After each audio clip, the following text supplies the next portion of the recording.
आणि नालायक अवलदी जन्माला तुम्ही सत्तेत बसलात. कमीत कमी ती तुमची बहीण होती, ती तुमची आई आहे. मराठ्यांचं कुटुंब उघड्यावर पडलं यार, उन्हात पडलं ते. तुम्ही तिथं नाही वेळ देत. ही माझी समाजाविषयीची तळतळेन, मी ते समाजावर ते विश्वास कमावलाय. मी समाज सोडून नाही काय करत, मला नको पण काय. तुम्ही साधे साधे कामं करत नाहीयेत. साधे कामं किती वेळ लागतो मराठा आणि कुणबी मंत्रालय स्थापन करायला, किती वेळ लागतो. ओबीसींनी नाही मागून मंत्रालय स्थापन केलं, मराठ्यांनी मागून नाही दिलं. मराठा आणि कुणबी एक असून सुद्धा नाही जी आर काढला जात. नवीन एक माहिती समोर आलेली आहे. तुम्ही आंदोलन केलेल्या 3 वर्षांमध्ये मराठवाड्यात 3 लाखापेक्षा अधिक कुणबी प्रमाणपत्राचे वाटप झाले. उपकार केला का? कोण बॅकलॉग भरून काढणार 3 लाख लोकांचा?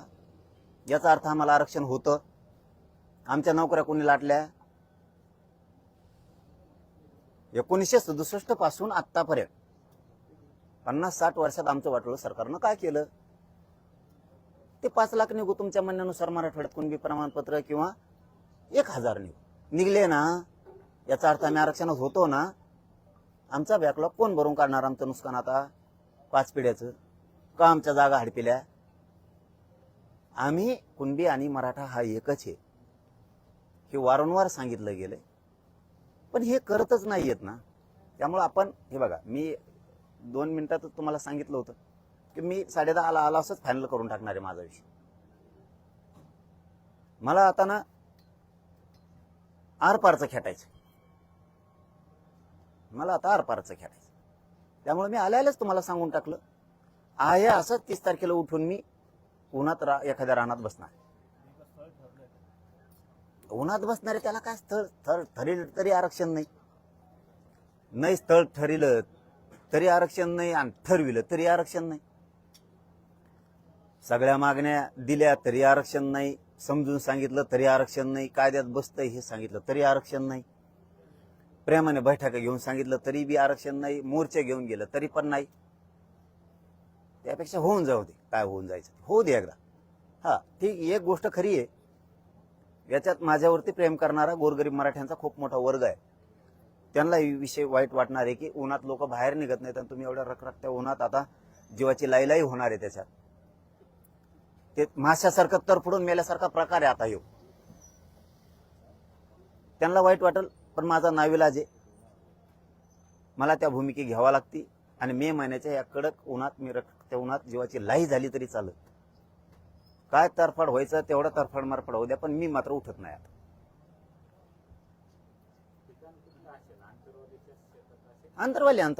अंतरवाली बाहेर नाही.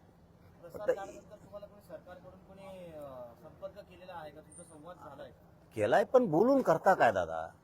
रिझल्ट काय? कृती काय केली तुम्ही? काय केलं तुम्ही?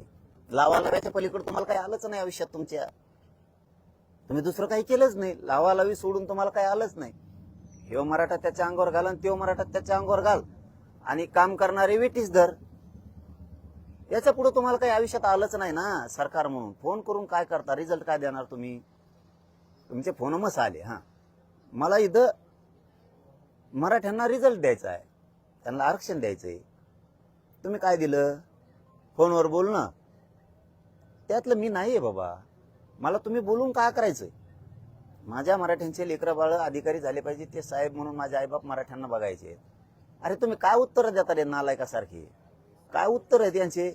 पश्चिम महाराष्ट्रातला मराठा समाज हा सदन आहे, त्यांच्याकडे ऊस आहे, बागायती आहे, फळबाग आहे. पश्चिम महाराष्ट्रातल्या ओबीसीकडे फळबाग नाही काय? काय सरकार चालित? इतकं क्रूर सरकार आणखीन आलं नसन रे कधीच देशात, जगात. काय उत्तर आहे? पश्चिम महाराष्ट्रातल्या मराठ्यांना आरक्षणाची आवश्यकता नाहीये, कारण ते सदन आहेत, त्यांच्याकडे ऊस येतं, फळबागा येतात, द्राक्ष येतं. ओबीसीकडे नाहीत काय? मग तिथं असणाऱ्या बागायती असणाऱ्या ओबीसीला आरक्षण नाही काय? ह्यो रूल आहे काय आरक्षणाचा? तिथल्या मराठ्यांकडे ऊस येतं, पाणी, सदन येत म्हणून त्यांना आरक्षण नाही देत आम्ही.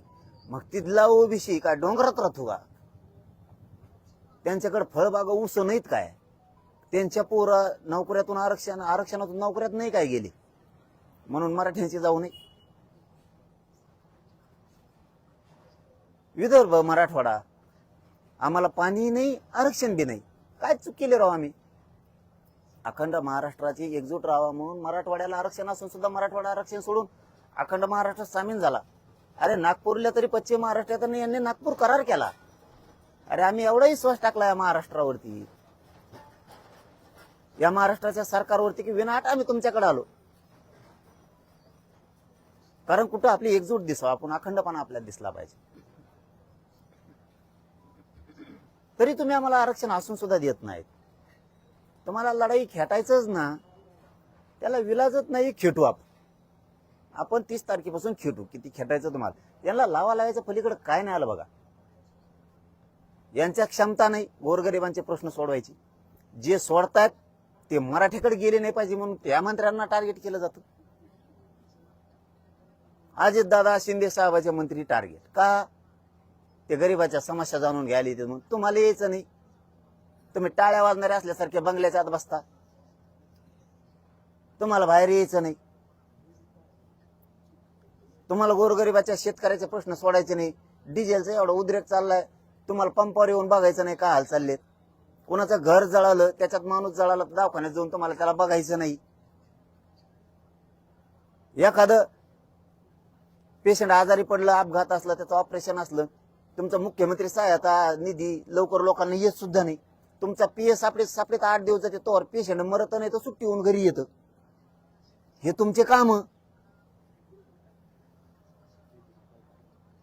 डिझेलला बघायला सुद्धा तुमचं कोणी जात नाही. ते लोकात येतात. मराठ्यांकडे कोणता मंत्री गेला नाही पाहिजे, नसता त्याला टार्गेट करा.